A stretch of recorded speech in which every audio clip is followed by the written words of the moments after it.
Hello मित्रों, स्वागत है। आज हम लेखपाल के लिए लेकर आए हैं ग्राम विकास और इसे हम अपने नोट्स से आपको समझाने का प्रयास कर रहे हैं। आप इसको ध्यान से सुने और एक फेयर कॉपी में नोट्स बनाते हुए चलें। तो ग्राम विकास है क्या? ठीक है, तो ग्राम विकास क्या है? प्राकृतिक, भौतिक और मानवीय संसाधनों का उपयोग, सुरक्षा और संवर्धन ही ग्राम में विकास कहलाता है। इसकी आवश्यकता मानव जीवन की परिस्थितियों में लंबे समय तक सुधार लाने की है। इसमें ग्रामीण क्षेत्रों के पर्यावरण को बरकरार रखने और सुरक्षित रखते हुए तथा आय के अवसरों का प्रावधान भी सम्मिलित है। यानी हम कह सकते हैं कि जो है ग्राम्य विकास के अंतर्गत हम मानवीय संसाधनों का प्रयोग करके प्राकृतिक और भौतिक संसाधनों का प्रयोग करते हुए, ठीक है, सुरक्षा, संवर्धन और यानी मानव की सुरक्षा और मानव का संवर्धन करना ही ग्राम विकास की श्रेणी में ले जाते हैं, यानी ग्राम विकास कहलाता है। और मानव जीवन में इसकी जो है अधिक उपयोगिता है। मानव जीवन में लंबे सुधार की आवश्यकता होती है, इसीलिए जो है ग्रामीण क्षेत्रों में हमें विकास लाने की आवश्यकता पड़ती है। इसमें ग्रामीण क्षेत्रों के पर्यावरण को बरकरार रखा जाता है और सुरक्षित रखते हुए काम तथा आय के अवसरों का प्रावधान भी सम्मिलित किया गया है। तो ग्राम्य विकास क्या है, संभवतः समझ में आ गया होगा। आगे चलते हैं। ग्रामीण विकास का अर्थ लोगों का आर्थिक सुधार और व्यापक सामाजिक बदलाव है। ग्रामीण विकास कार्यक्रमों में लोगों की बढ़ी हुई भागीदारी, योजनाओं का विकेंद्रीकरण, भूमि सुधारों को बेहतर तरीके से लागू करना तथा ऋण को आसानी से उपलब्ध कराकर, यानी ऋण की आसान उपलब्धि कराकर लोगों के जीवन को बेहतर बनाने का लक्ष्य होता है।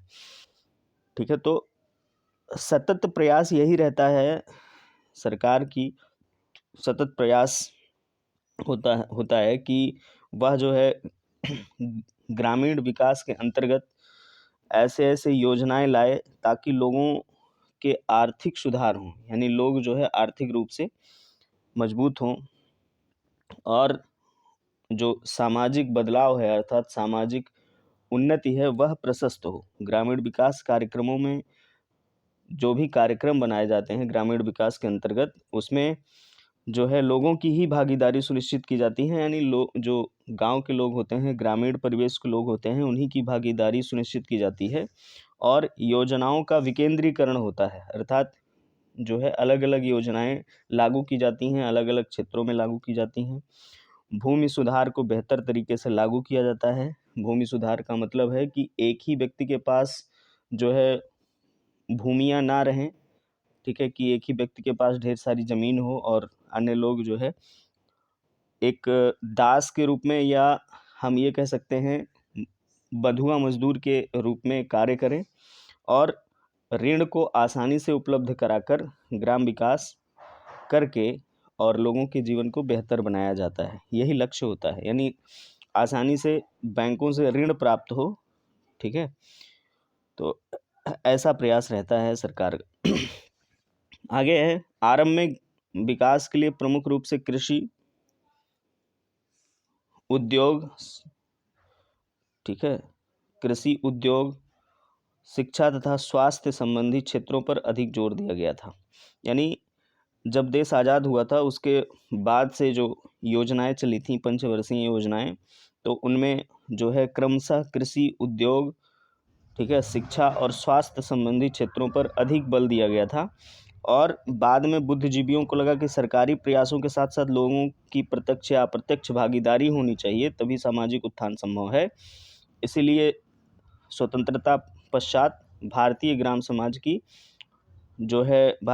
समाज को उन्नत बनाने का प्रयास किया गया। ठीक है, तो यहाँ पे आप ये समझ सकते हैं कि जो है अगर किसी देश का ग्राम समाज बेहतर होगा, ठीक है, किसी देश का क्षेत्र बेहतर होगा जो कृषि पर, या हम ये समझ सकते हैं लघु उद्योगों पर आत्मनिर्भरता की बात होती है जिसमें, तो वो देश अपने आप में धीरे धीरे समृद्ध होता जाता है। ठीक है, आय के साधन अगर ग्रामीण क्षेत्रों में ही उपलब्ध हो जाते हैं आसानी से, तो वह देश धीरे धीरे उन्नत के मार्ग पर प्रशस्त होता है। तो स्वतंत्रता पश्चात जो है भारतीय ग्राम समाज की क्या स्थिति थी, ये देखते हैं। स्वतंत्रता पूर्व भारत ब्रिटेन का उपनिवेश था, यानी स्वतंत्रता प्राप्त करने से पहले भारत जो है ब्रिटेन का उपनिवेश था। यहाँ की जनसंख्या का 86% से अधिक जनसंख्या कृषि से जुड़ी थी तथा 75% जनसंख्या गांव में निवास करती थी। तो स्वतंत्रता के पहले जो है भारत ब्रिटेन का उपनिवेश था। उपनिवेश का मतलब होता है कि जो है यानी ऐसा क्षेत्र जहाँ पर जो है शासन जो करता है वह वहाँ की आय का एक बड़ा सा हिस्सा अपने पास रख लेता है, उपनिवेश वही कहलाता है। जैसे भारत जो है ब्रिटेन का उपनिवेश था, तो भारत को ब्रिटेन ने अपने आय का स्रोत बना लिया था, यानी यहाँ से जो वस्तुएं उत्पादित होती थी उसका एक बड़ा सा हिस्सा वो ले जाता था और नाम मात्र का हिस्सा यहाँ के लोगों को बस केवल अपना जीवन जीने के लिए ही मिलता था, तो वही उपनिवेश है। यहाँ की जनसंख्या का 86% से अधिक जनसंख्या कृषि से जुड़ी थी, यानी भारत की कुल जनसंख्या जो थी उसकी 86% से अधिक जनसंख्या कृषि कार्यों से जुड़ी हुई थी या कृषि से संलग्न थी, जिसमें वो तमाम प्रकार की खेती करती थी, यानी अनेक प्रकार के अनाजों का उत्पादन करती थी। और 75% जनसंख्या ऐसी थी इनमें से जो यानी टोटल 100% में से 75% जनसंख्या थी जो गांव में निवास करती थी। स्वतंत्रता पश्चात भारत की जनसंख्या को आर्थिक मुख्यधारा से जोड़ना अति आवश्यक था, तभी विकास हो पाना संभव था। तो स्वतंत्रता के बाद जनसंख्या को आर्थिक मुख्यधारा से जोड़ा गया। अधिकांश जनसंख्या कृषि से जुड़ी थी, परंतु अभी तक आर्थिक विसंगतियां कम नहीं हो पाई थी। यानी भले ही भारत की अधिकांश जनसंख्या यानी 86% जनसंख्या कृषि से जुड़ी थी, लेकिन तब भी आर्थिक रूप से जो है अनेक प्रकार की विसंगतियां थी। विसंगतियां मतलब आर्थिक रूप से विसंगतियों का मतलब है कि बहुत सारे लोग ऐसे थे जिनके पास बहुत बड़े बड़े खेत होते थे, यानी जो है बहुत भूमियां होती थी, उपजाऊ भूमियां होती थी, खेत होते थे, और उनमें लोग जो है काश्तकार के रूप में काम करते थे। यानी काश्तकार के रूप में, यानी जमींदारी प्रथा हम समझ सकते हैं कि जमींदारी प्रथा थी उस समय। अतः स्वतंत्रता पश्चात ग्रामीण विकास के लिए कई कार्यक्रमों का क्रियान्वयन किया गया। यानी भारत की जब स्वतंत्रता प्राप्त हो गई तो उस समय जो है गांव के विकास के लिए अनेक प्रकार के कार्यक्रम चलाए गए। फिर 20वीं सदी के आरंभिक वर्षों में कृषि विकास दर केवल 0.3% थी। कृषि विकास दर केवल 0.3% थी तथा 84% जनसंख्या निरक्षर थी। यानी जब 20वीं सदी का आरंभ हुआ, यानी 1900 के बाद जब 20वीं सदी का आरंभ हुआ, तो भारत में कृषि विकास दर केवल 0.3% थी, अर्थात एकदम नगण्य थी। ठीक है, एकदम शून्य थी। क्यों शून्य थी, ये जो है आगे हम लोग अभी देखेंगे। तथा 84% जनसंख्या निरक्षर थी, यानी 20वीं सदी के आरंभ में लगभग 84% जनसंख्या ऐसी थी जो बिल्कुल पढ़ी नहीं लिखी नहीं थी। ठीक है, यानी 16% जनसंख्या ही साक्षर थी। और तमाम प्रकार की बीमारियों का सामना जो है यहाँ के लोग बिना जन स्वास्थ्य सुविधाओं के करते थे। जैसे मलेरिया, हैजा, चेचक जैसी तमाम घातक बीमारियों का सामना यहाँ के लोग जन स्वास्थ्य सुविधाएं के बिना करते थे, इसलिए जीवन प्रत्याशा भी बहुत कम थी। यानी स्वतंत्रता के समय मृत्यु दर लगभग 27 व्यक्ति प्रति 1000 थी। ठीक है, यानी अगर 1000 लोग बीमार होते थे तो 27 लोगों की मृत्यु हो जाती थी स्वतंत्रता के बाद। यानी स्वतंत्रता जब प्राप्त हुई थी उसके आसपास का आंकड़ा है ये। तो कौन कौन सी बीमारियां हैं, प्रमुख रूप से मलेरिया, हैजा, चेचक। ठीक है, तो यहाँ से प्रश्न बन सकता है। ठीक, तो बना भी हुआ था, ये भी बना हुआ था कि 20वीं सदी के आरंभिक वर्षों में भारत की कुल कितनी जनसंख्या जो है साक्षर थी, तो 84% दिया है, तो लगभग 16% जनसंख्या साक्षर थी, बाकी सब निरक्षर। फिर दिया है कृषि कृषि अधिकांश आबादी के लिए आश्रय थी। कृषि ही अधिकांश आबादी के लिए आश्रय थी, यानी जो है जो 84% जनसंख्या या 85% जनसंख्या कृषि पर निर्भर थी, तो वह 0.3% पर ही जो है आश्रित थी। औपनिवेशिक सरकार ने भारत को केवल एक निर्यातक देश के रूप में स्थापित किया। तो औपनिवेशिक यानी ब्रिटेन ने केवल भारत को एक जो है निर्यातक देश के रूप में स्थापित किया था। अर्थात हम ये समझ सकते हैं कि जो है उसने केवल एक यहाँ से, ठीक है, लंदन में अपनी वस्तुओं को मंगाने का काम किया, यानी यहाँ पर जो भी उत्पादन होता था उसका एक बड़ा सा हिस्सा कच्चे माल के रूप में लंदन जाता था और लंदन में उसका प्रोडक्शन होता था, यानी लंदन में उससे अनेक प्रकार की वस्तुएं बनाई जाती थी या कच्चे माल से जो है पूर्ण रूप से माल तैयार किए जाते थे और फिर उनको लाकर भारत में ही बाजार के रूप में स्थापित किया गया था। ठीक है, तो भारत में ही उसको बेचा जाता था। तो भारत को केवल अपने बेसिक सरकार ने एक निर्यातक देश के रूप में जो है स्थापित किया था, जिसमें प्रमुख रूप से जूट, कपास, चाय तथा नील की खेती के लिए जोर दिए जाते थे। ठीक, तो जो है चाय, कपास तथा जूट की खेती के लिए जो है यहाँ पर जोर दिए जाते थे। तो ये प्रमुख जो उत्पादन है आपको याद रखना पड़ेगा कि औपनिवेशिक सरकार ने भारत में किन किन वस्तुओं की खेती के लिए जोर दिया था। तो जूट, कपास व चाय तथा नील, ठीक है, के लिए जोर दिया था। यानी यहाँ के लोग मजबूरी में जूट, कपास, चाय और नील की खेती के लिए ही जो है प्रेशराइज किए जाते थे, दबाव डाला जाता था कि वो इसी प्रकार की खेती करें। और यहाँ से जो है कच्चे माल यानी कपास और जूट को तथा नील को भेजा जाता था, चाय को भेजा जाता था कहाँ?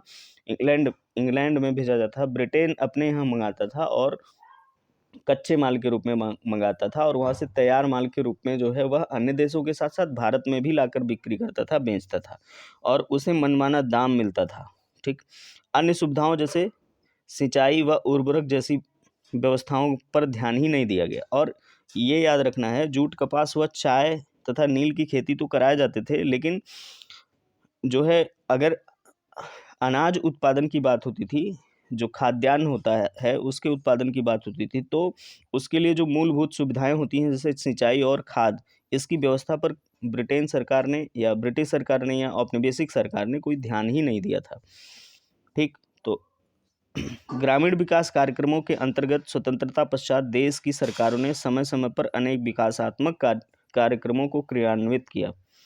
तो ग्रामीण जब यानी देश स्वतंत्र हो गया तो ग्रामीण विकास कार्यक्रमों के अंतर्गत तो भारत में जो है ग्रामीण विकास कार्यक्रम चलाए गए और जिसमें अनेक जो है विकासात्मक कार्यक्रम भिन्न भिन्न सरकारों ने अपने अपने समय पर चलाए। तो इनमें क्या थी? जैसे ग्रामीण क्षेत्रों में आधारभूत सुविधाओं जैसे स्वास्थ्य सुविधाएं, सड़क, पेयजल, स्कूल, विद्युतीकरण आदि का प्रावधान किया गया। ग्रामीण क्षेत्रों में जो बुनियादी ढांचा है, बुनियादी ढांचा मतलब आधारभूत सुविधाएं, ठीक है, जैसे स्वास्थ्य सुविधाएं यानी हॉस्पिटल्स खोले गए, सीएचसी, पीएचसी की स्थापना हुई, सड़क बनाए गए, पेयजल, ठीक है, ऐसे जो है नलकूप लगाए गए या नल की व्यवस्था की गई, हैंडपंप की व्यवस्था की गई, जो शुद्ध जो है पानी जिसके द्वारा पेयजल की आपूर्ति हुई, शुद्ध पानी मिलने लगा लोगों को। स्कूल्स खुलवाए गए, विद्युतीकरण यानी लोगों के घरों में प्रकाश की व्यवस्था की गई आदि का प्रावधान किया गया।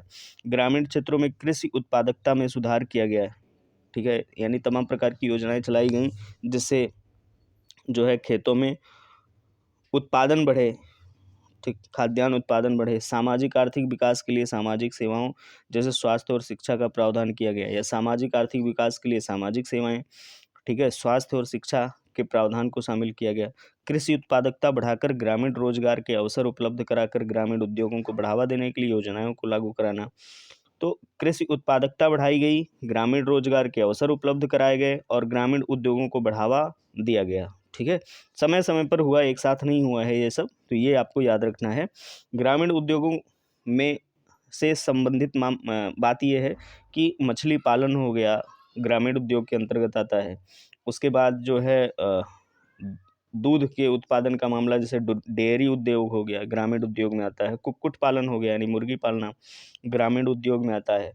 तो आजकल जो है ये भी ट्रेंड चल रहा है, क्या बोलते हैं उसको, मशरूम की खेती हो गई, तो यह भी ग्रामीण उद्योग हो गया। तो अगर ग्रामीण उद्योग को बढ़ावा दी है सरकार ने, तो इसका मतलब यही है कि जो है ग्रामीण क्षेत्रों में भी रोजगार के अवसर उपलब्ध हुए हैं।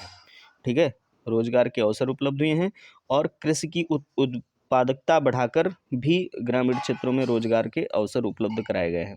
तो इस तरह से हम समझ सकते हैं। फिर पांचवा है, ऋण और सब्सिडी के माध्यम से उत्पादक संसाधन उपलब्ध कराकर गरीबी रेखा से नीचे रहने वाले व्यक्तिगत परिवारों एवं स्वयं सहायता समूह के लिए सहायता स्थापित करना। ठीक है, तो आसानी से लोगों को ऋण और उपलब्ध होने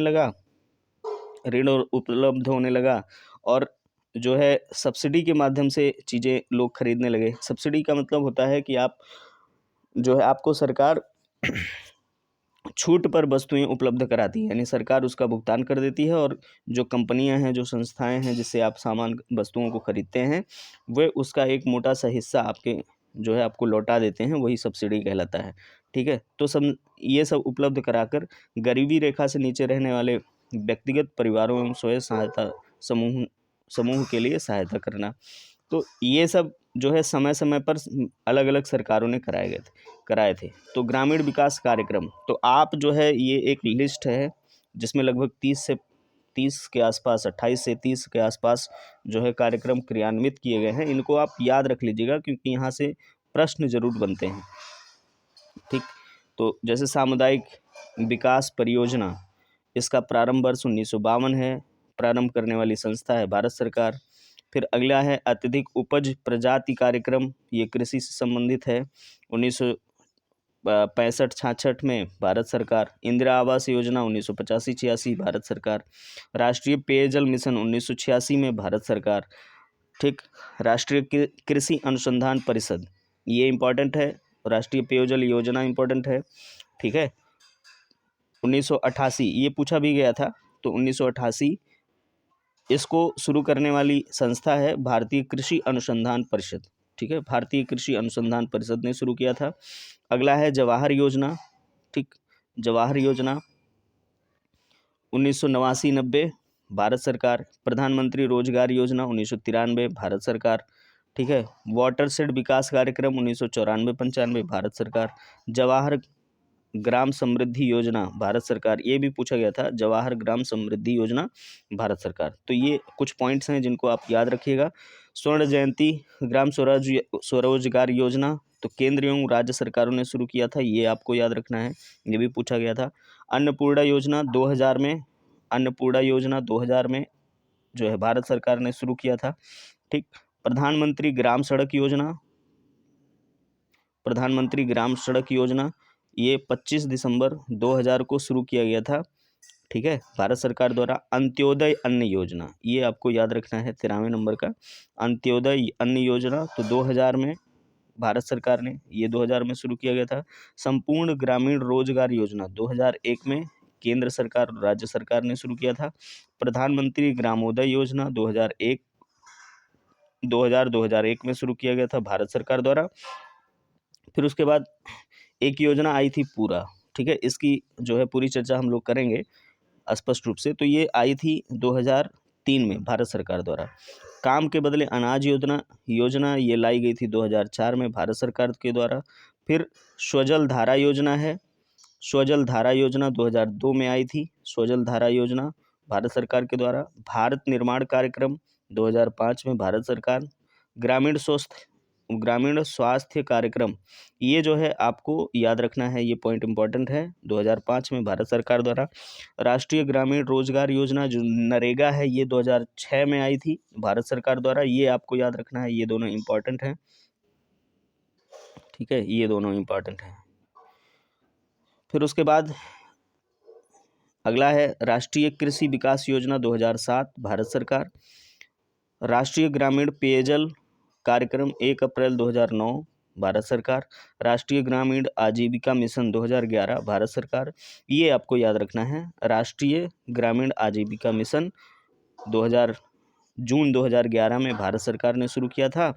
और सांसद आदर्श ग्राम योजना ये शुरू हुआ था 11 अक्टूबर 2014 को, ये प्रश्न पूछा गया था। ठीक है, तो सांसद आदर्श ग्राम योजना किसने शुरू किया था? तो उस समय जो है भारत सरकार का गठन हो गया था, लेकिन भारत सरकार के अंतर्गत नहीं, ये हम ये समझ सकते हैं कि इसकी शुरुआत जो है लोकसभा और राज्यसभा दोनों ने मिलकर किया था। ठीक है, तो देखिए भारत सरकार के अंतर्गत का मतलब ये है कि कोई योजना भारत सरकार अगर लागू करती है तो उसमें जो मंत्री हैं, चाहे वो कैबिनेट मंत्री हों, राज्य मंत्री हों और स्वतंत्र प्रभार मंत्री हों, ये सब जब योजना शुरू करेंगे तो वहाँ पे भारत सरकार आएगा, ठीक है। और जहाँ पर पूरा सांसद एक साथ एकजुट होकर शुरू करता है तो वहाँ पर भारत सरकार नहीं आएगा, ठीक है। वहाँ पर हम ये कह सकते हैं कि यह जो है लोकसभा और राज्यसभा की समुचित योजना है। तो देखो सरकार में वही लोग सरकार कहलाएंगे जो है कार्यपालिका से सीधे तौर पे जुड़े हैं। और हम लोग पढ़ चुके हैं पॉलिटी के अंतर्गत कि कार्यपालिका जो संघ की कार्यपालिका होती है उसके अंतर्गत जो है कौन कौन लोग आते हैं, तो राष्ट्रपति हो गए, उपराष्ट्रपति हो गए, ठीक है, राष्ट्रपति उपराष्ट्रपति, उसके बाद जो है कैग, है ना, कैग हो गया, तो ये सब आते हैं। तो ऐसा नहीं है कि जितने सांसद हैं वो सब के सब जो है इसके अंतर्गत आ जाएंगे, मतलब सरकार के अंतर्गत आएंगे, सब के सब नहीं, ठीक है। सरकार के अंतर्गत वही लोग आते हैं जो मंत्रिमंडल में सम्मिलित होते हैं, ठीक है, कार्यपालिका में सम्मिलित होते हैं। फिर अगला है प्रधानमंत्री जनधन योजना। इसकी शुरुआत 28 अगस्त 2014 को हुई थी वित्तीय समावेशन हेतु। इसका उद्देश्य क्या था, वित्तीय समावेशन, ठीक है, और ये भारत सरकार ने शुरू किया था। और अगला है 27वां डिजिटल भारत योजना। तो ये 20 अगस्त 2014 को तकनीकी क्षेत्र में सक्षम बनाने हेतु इसका जो है इसकी शुरुआत की गई थी। फिर अगला है दीनदयाल उपाध्याय श्रमेव जयते कार्यक्रम। तो 16 अक्टूबर 2014 को श्रम कानूनों में सुधार के लिए शुरू किया गया था। फिर 29वां है दीनदयाल अंत्योदय योजना, 16 सितंबर 2014 को शुरू किया गया था ये, ठीक है। शहरी एवं ग्रामीण क्षेत्र हेतु स्वच्छ भारत मिशन 2 अक्टूबर 2014, ये जो है पूछा जा सकता है स्वच्छ भारत मिशन कब शुरू किया गया था, तो 2 अक्टूबर 2014 में ग्रामीण परिवारों को शौचालय की सुविधाओं को क्रियान्वित करने के लिए किया गया था। फिर अगला है 31वां नंबर है दीनदयाल उपाध्याय ग्राम ज्योति योजना। तो 16 नवंबर 2014 को इसकी शुरुआत हुई थी और यह ग्रामीण क्षेत्रों में विद्युत आपूर्ति सुनिश्चित करने के लिए इसकी शुरुआत हुई थी। तो इस तरह से आपने देखा कि लगभग 30 से 31 योजनाएं हैं जो समय समय पर लागू की गई हैं, और जो है आप इसको ध्यान से सुनिए और प्रयास कीजिए समझने का, लिखने का प्रयास कीजिए, ठीक है। और ये याद होना चाहिए, जो लिस्ट है इनमें से जो हमने इम्पोर्टेंट चीज़ें बताई हैं उसको आप याद करेंगे और इसके तहत जो है आप अपनी क्वेश्चन को सुनिश्चित करने का, ठीक है, सही करने का मतलब सुनिश्चय कर पाएंगे। तो इस तरह से ये आज का पहला पार्ट जो ग्राम्य विकास से है ये समाप्त होता है। दूसरे पार्ट में हम लेकर आएंगे कि जो है ग्रामीण विकास है क्या, इसके अंतर्गत कौन कौन से कार्यक्रम आते हैं, ठीक है, ग्राम क्या है, ग्रामीण विकास क्या है, ठीक है। तो ग्रामीण विकास तो हमने पढ़ लिया है, लेकिन ग्राम क्या है, किसे ग्राम कहते हैं, कौन सी इकाई है, तो ये सब जो है अगले भाग में हम लोग चर्चा करेंगे। ओके, धन्यवाद।